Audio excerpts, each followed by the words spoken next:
Just wrapped up a cardio session here at Get Fit Davis. What I'm learning is that an hour of cardio takes 1 hour. You can't outsource it. You can't shortcut it. There's no corners to be cut.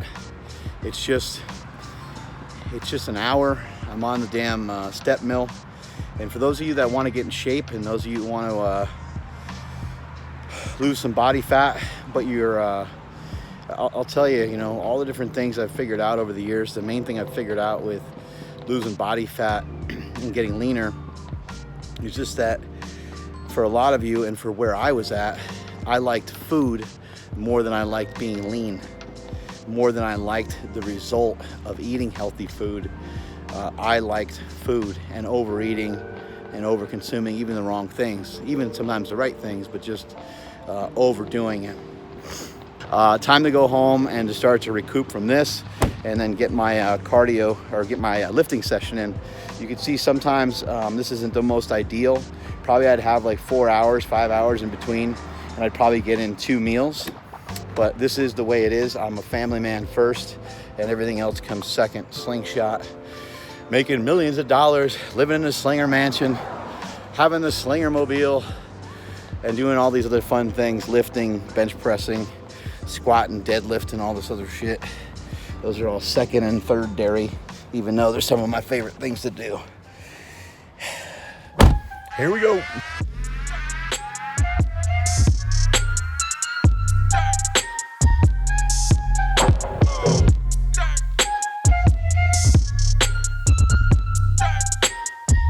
Coming at you live from the leanest gym in the West, strongest gym in the West. Today is Thursday, represents my last training day. No more squats, no more deadlifts, no more bench pressing. Today I chose to go out with a bang and train some chest, build up these pecs. What do you guys think? Not too shabby, huh? Don't forget that my waist is too thick to do a bodybuilding show. And don't forget that I'm just a dumb fat kid from Poughkeepsie who never had a shot and has to live the rest of his life with a chip on his shoulder. All these messages, all these things I'm trying to share with you guys is to show you that truly and honestly, I am not much different from you at all. I used to be scared to do things. I used to be afraid to do things. And my life was a lot easier. It used to be a lot easier when I didn't have the responsibilities that I have today. When nobody thought that I could do anything, life was more simple. But now people know that I'm a capable human being, and so things get to be more and more difficult every day. I'm responsible for more and more things all the time. Going into this bodybuilding show, I'm not going in there as a no-name, although no one's really seen me in the bodybuilding world, so there'll be a lot of people who are unfamiliar with me. There'll be some people there that are kind of out to get me, that have it in for me from the beginning, because they're going to say, who's this hotshot guy I think he is coming in? But I ain't no kid. I'm 41 years old, and I've been doing this stuff for nearly 30 years. Been doing it a long time. Been around bodybuilders, been around powerlifters, been around Olympic lifters, and been around CrossFitters. I got respect for everybody. The respect that I have right now for bodybuilding is at an all-new high because of the dedication it takes from the men and women that participate in all aspects of bodybuilding. I'm not just going to say men's physique is this or that women's bikini is this or that. There's a lot of diet, a lot of preparation, and everybody's fighting, scratching, and clawing with everything that they have to be the best that they can be and to try to be better every single day, especially within the confines of a 12 or 16 week prep. So I commend all the men and women that have participated in bodybuilding. Anyone who has never participated in bodybuilding, I'm not going to say flat out to just go ahead and do a show, but you should participate in some bodybuilding training. You should work on eating 6 or 7 meals a day. You should work on some of the lifestyle, and you should work on some of the diet.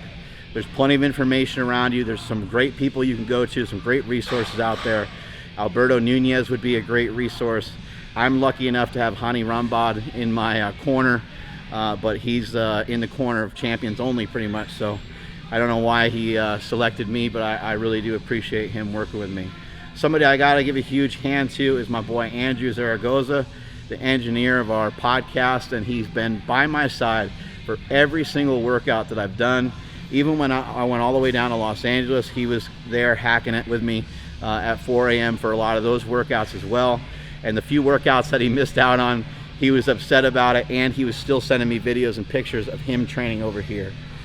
None of this stuff happens by yourself.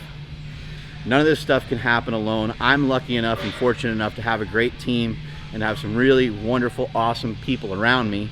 But that's because that was a choice that I decided to build up, and I decided to make these relationships. And my relationship with my wife is the key ingredient to all of this. I have no greater job in this world than to be her husband. You can see I'm getting emotional about it. We're going, that came out of nowhere. We're going on our 18th wedding anniversary, and she has been there by my side for everything. You guys have seen Bigger, Stronger, Faster. To reveal the information that came out in Bigger, Stronger, Faster, and not be like the athletes who said they thought they were taking flaxseed oil, and to admit my PED usage on camera was not an easy decision to make for me and my family, but my wife stood by my side and took those bullets with me. So it's hard to get through, harder than I thought. I have to give a big thanks to her, because a lot of sacrifice that's involved in all this, and a lot of sacrifice has been made by my family, by my kids. They've had to have dad on hold and on pause for a little bit. I have not been the same person that I've been in the past. I have not been as good of a dad as I should be in this time. I have been hanging out with them, I have been there with them, but I'm not in the right frame of mind. Those of you that bodybuild, you guys understand exactly what I'm talking about. I cannot wait to do this show, and I cannot wait to kick the ever living shit out of whoever's dumb enough to step on that stage with me. This could be the first, this could be the last time that I hit a bodybuilding stage, but whatever the case is, I'm here to kick ass and take names, and I'm gonna do so in alphabetical order. So I'm gonna get out a pen and start writing y'all's names down on a piece of paper. I'm showing you guys, I'm living proof you can make changes. You do not have to be the same person that you were 5 years ago. If you start making changes right now, I swear to God, I promise you, I'm not trying to sell you anything other than to tell you that I've been able to fulfill every dream I've ever had. Think about that. I'm 41 years old. I'm in the best shape of my life. I have wealth, I have success, I have love around me. It's not because I'm great. It's because I made good decisions over a long period of time, and because I am consistent. I'm pointing this out to you because you can change your life too. I've been in your shoes before, and I've been upset with myself. I haven't been happy with my physique. I haven't been happy with my strength. I haven't been happy with my intelligence. But you can improve upon all those things. Work every day as hard as you possibly can on building yourself up internally. That way you can help out other people, and that's what this world is all about. Strength is never a weakness. Weakness is never a strength. Catch you guys later.